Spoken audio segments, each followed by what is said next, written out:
ध्रुव 64 क्या है? ध्रुव 64 जो है इंडिया का पहला फुली इंडिजिनस 1 गीगाहर्ट्ज का 64 बिट डुअल माइक्रो प्रोसेसर है, जिसको डेवलप किया गया है सी डैक द्वारा। ठीक है, याद रखना है 64 बिट का डुअल कोर माइक्रो प्रोसेसर है और 1 गीगाहर्ट्ज की क्लॉक स्पीड है।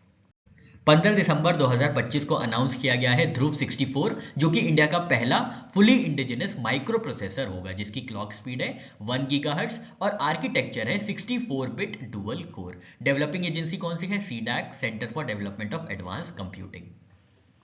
नैरोबी में आयोजित यूनाइटेड नेशन इन्वायरमेंट असेंबली के 7th सेशन में इंडिया का कौन सा रेजोल्यूशन अडॉप्ट किया गया है? तो इंडिया का रेजोल्यूशन है strengthening global management of wild Fyers, जिसको अडॉप्ट किया गया है यूएनईई 7th एडिशन में। याद रखना है इंडिया की तरफ से ये रेजोल्यूशन जो है पास किया गया था, जिसको अडॉप्ट कर लिया गया है।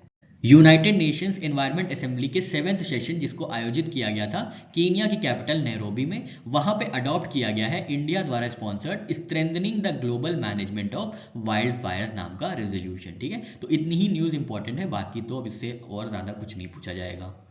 इंडिया के कौन से हॉस्पिटल ने कंडक्ट किया है इंडिया में पहली बार dedicated clinical trial advance brain stent में? तो ये है एम्स दिल्ली, जिन्होंने कंडक्ट किया है इंडिया का पहला dedicated clinical trial under grass root trial. किसके लिए? एडवांस्ड ब्रेन स्टेंट के लिए। मध्य प्रदेश का कौन सा टाइगर रिजर्व जो है स्टेट का तीसरा टाइगर रिजर्व बनेगा चीता हैबिटेट के लिए? तो वीरांगना दुर्गावती टाइगर रिजर्व है, जो कि नौराडेही में स्थित है, सागर जिले में। ये मध्य प्रदेश का तीसरा टाइगर रिजर्व होगा चीता के हैबिटेट के लिए। वीरांगना दुर्गावती टाइगर रिजर्व जो है मध्य प्रदेश का तीसरा टाइगर रिजर्व होगा, जिसको अप्रूव किया गया है चीता हैबिटेट के लिए। ठीक है, थर्ड चीता हैबिटेट इन मध्य प्रदेश। ठीक है, इससे पहले जो एग्जिस्टिंग चीता हैबिटेट्स है वो है कूनो नेशनल पार्क, जो कि मध्य प्रदेश में ही है, जहां पे 28 चीता हैं, और गांधी सागर सेंचुरी, जहां पे 2 चीता हैं। अब जो चीता ट्रांसलोकेशन होगा, 8 नए चीता मंगाए जाएंगे जनवरी 2026 बोट्सवाना से। तब जो है नौराडेही यानी वीरांगना दुर्गावती टाइगर रिजर्व जो नौराडेही में स्थित है, वहां पे इन चीता को जहां तक प्रोबेबिलिटी है रखा जाएगा। ठीक है, तो याद रखना है वीरांगना दुर्गावती टाइगर रिजर्व जो है ये मध्य प्रदेश का थर्ड टाइगर रिजर्व होगा चीता के हैबिटेट के लिए। स्टैनफोर्ड यूनिवर्सिटी द्वारा पब्लिश किया गया ग्लोबल एआई वाइब्रेंसी इंडेक्स 2024 में इंडिया की कौन सी रैंक है? इंडिया की रैंक है थर्ड, फर्स्ट रैंक है यूएस की, सेकंड रैंक है चाइना की। स्टैनफोर्ड यूनिवर्सिटी द्वारा पब्लिश किया गया ग्लोबल एआई वाइब्रेंसी इंडेक्स 2024 में। स्टैनफोर्ड यूनिवर्सिटी द्वारा पब्लिश किया गया ग्लोबल एआई वाइब्रेंसी टूल 2024 में इंडिया की रैंक है थर्ड ग्लोबली, और स्कोर जो है वो है 21.59। इससे पहले इंडिया की रैंक जो साल 2023 में थी 7th। फर्स्ट रैंक पे है यूएसए, जिसका स्कोर है 78.60। सेकंड पे है चाइना, जिसका स्कोर है 36.95। ठीक है, अदर नोटेबल कंट्रीज, तो थर्ड पे हमने देखा भारत है, फोर्थ पे है साउथ कोरिया, और फिफ्थ पे है यूनाइटेड किंगडम। एम्परर पेरम्बिडुगु मुथारियाट 2 को ऑनर करने के लिए किसने रिलीज किया है स्टैम्प? तो वाइस प्रेसिडेंट सीपी राधाकृष्णन जी है, जिन्होंने 14 दिसंबर 2025 को एम्परर पेरम्बिडुगु मुथारियाट 2 के ऑनर में स्टैम्प जारी किया है, कमोमरेटिव स्टैम्प रिलीज किया है। मुथरियार डायनेस्टी के राजा एम्परर पिरमबिदुगु मुथरियार 2 के सम्मान में vice president of India CP Radhakrishnan ji ने 14 दिसंबर 2025 को कमोमरेटिव स्टैम्प रिलीज किया है। मुथरियार डायनेस्टी कहाँ की है? तो ये तमिलनाडु की डायनेस्टी है, जो कि बेस्ड थी तिरुचिरापल्ली में, और ये रूल की थी 7 से 9 सेंचुरी सीई में। दिसंबर 2025 में प्रेस क्लब ऑफ इंडिया की पहली विमेन प्रेसिडेंट कौन बनी है? तो सीनियर जर्नलिस्ट संगीता बरुआ पिशारोटी हैं, जो कि पहली विमेन प्रेसिडेंट होंगी प्रेस क्लब ऑफ इंडिया की। प्रेस क्लब ऑफ इंडिया को स्टैब्लिश किया गया था साल 1958 में नई दिल्ली में।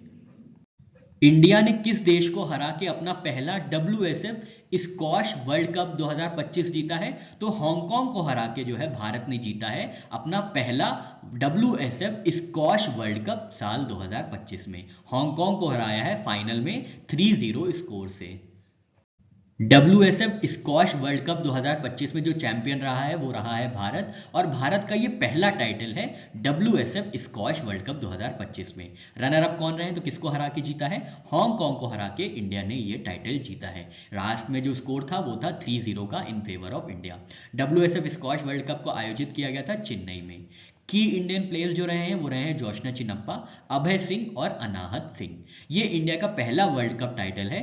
सेकंड मेडल जो है साल 2023 में ब्रोंज मेडल हासिल किया था इंडिया ने, तो अब गोल्ड मेडल हासिल किया है और ये इंडिया का पहला वर्ल्ड कप टाइटल है। ठीक है, तो याद रखना है WSF squash world cup title जो है जीता है हांगकांग को हरा के। क्या स्कोर से? 3-0 से। विश्व का कौन सा पहला देश बना है जिसको यूनेस्को रिकॉग्निशन मिला है उसकी की पूरी एंटायर नेशनल क्विजीन के लिए?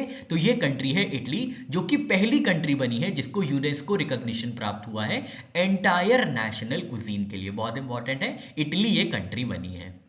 यूनेस्को इंटेंजिबल कल्चरल हेरिटेज में इटली पहली कंट्री बनी है जिसकी एंटायर नेशनल क्विजीन को रिकॉग्नाइज किया गया है यूनेस्को द्वारा under UNESCO intangible cultural heritage. ठीक है, कोई एक सिंगल डिश नहीं, पूरी की पूरी जितनी नेशनल क्विजीन है इटली की उसको रिकॉग्नाइज किया गया है यूनेस्को द्वारा इंटेंजिबल कल्चरल हेरिटेज में। ठीक है, ये कहां पे अनाउंस किया गया है? तो यूनेस्को की कल्चरल असेंबली आयोजित की गई थी नई दिल्ली में, वहां पे इसको अनाउंस किया गया है। और ये जो है इटली पहली कंट्री बनी है recognise for whole national cuisine. कौन कौन से एलिमेंट्स कवर्ड है? तो पास्ता है, चीज है, वाइन है, desserts, regional food cultures etcetera. India का कौन सा पहला हाईवे बना है वाइल्ड लाइफ सेफ रोड? तो ये हाईवे है मध्य प्रदेश में NH45, जो कि इंडिया का पहला वाइल्ड लाइफ सेफ रोड बनाया गया है।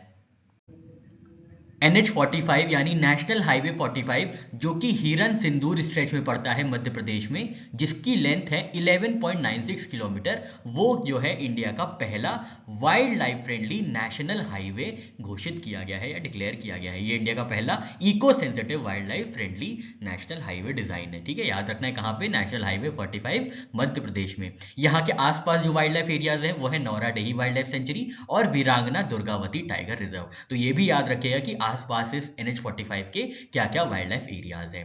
टोटल प्रोजेक्ट कॉस्ट जो थी वो थी 122 करोड़ की। विजय दिवस कब और क्यों ऑब्जर्व किया जाता है? तो विजय दिवस हर वर्ष 16 दिसंबर को ऑब्जर्व किया जाता है, क्योंकि इंडिया ने इसी दिन विक्ट्री हासिल की थी पाकिस्तान के ऊपर 1971 इंडो पाक वॉर में। याद रखिएगा 1971 के इंडो पाक वॉर को कमेमोरेट करने के लिए विजय दिवस आयोजित किया जाता है। विजय दिवस 16 दिसंबर 2025 को ऑब्जर्व किया गया और इस बार 54th एनिवर्सरी ऑब्जर्व की गई है विजय दिवस की। यह सेलिब्रेट करता है इंडिया की विक्ट्री 1971 इंडो पाक वॉर में, जो कि 13 दिन चला था, 3 से 16 दिसंबर 1971 में। कहां पे पाकिस्तान ने सरेंडर किया था? तो ईस्ट पाकिस्तान, जो कि ढाका है, जहां पे ढाका में सरेंडर किया गया था पाकिस्तान द्वारा, और इसी के बाद बांग्लादेश का फॉर्मेशन हुआ था। उस समय प्रधानमंत्री जो थी वो थी इंदिरा गांधी। मिलिट्री लीडरशिप में फील्ड मार्शल सैम मानेकशॉ साहब थे और लेफ्टिनेंट जनरल जगजीत सिंह अरोरा साहब थे। दिसंबर 2025 में इंडिया के chief information commissioner of India किसको अपॉइंट किया गया है? तो राजकुमार गोयल जी हैं, जिनको अपॉइंट किया गया है as chief information commissioner of India. 15 दिसंबर 2025 को प्रेसिडेंट द्रौपदी मुर्मू जी ने अपॉइंट किया है राजकुमार गोयल जी को, जो कि इंडिया के नए चीफ इंफॉर्मेशन कमिश्नर होंगे। याद रखिएगा चीफ इंफॉर्मेशन कमिश्नर राजकुमार गोयल जी होंगे। इनको किस एक्ट के अंतर्गत जो है अपॉइंट किया गया है? तो RTI एक्ट 2005 के अंतर्गत यह अथॉरिटी बनाई गई थी, जिसमें राजकुमार गोयल जी को चीफ इंफॉर्मेशन कमिश्नर के पद पे अपॉइंट किया गया है। इनका कार्यकाल होगा 3 साल का।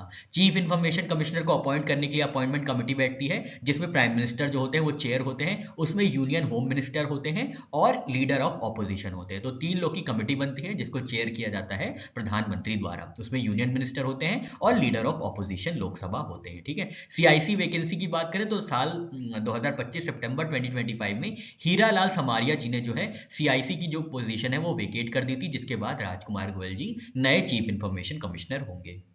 दिसंबर 2025 में स्टेट बैंक ऑफ इंडिया के नए मैनेजिंग डायरेक्टर कौन होंगे? तो रवि रंजन जी हैं, जिनको अपॉइंट किया गया है स्टेट बैंक ऑफ इंडिया के नए मैनेजिंग डायरेक्टर की पोजीशन पे। 15 दिसंबर 2025 को रवि रंजन जी होंगे नए managing director state bank of India के।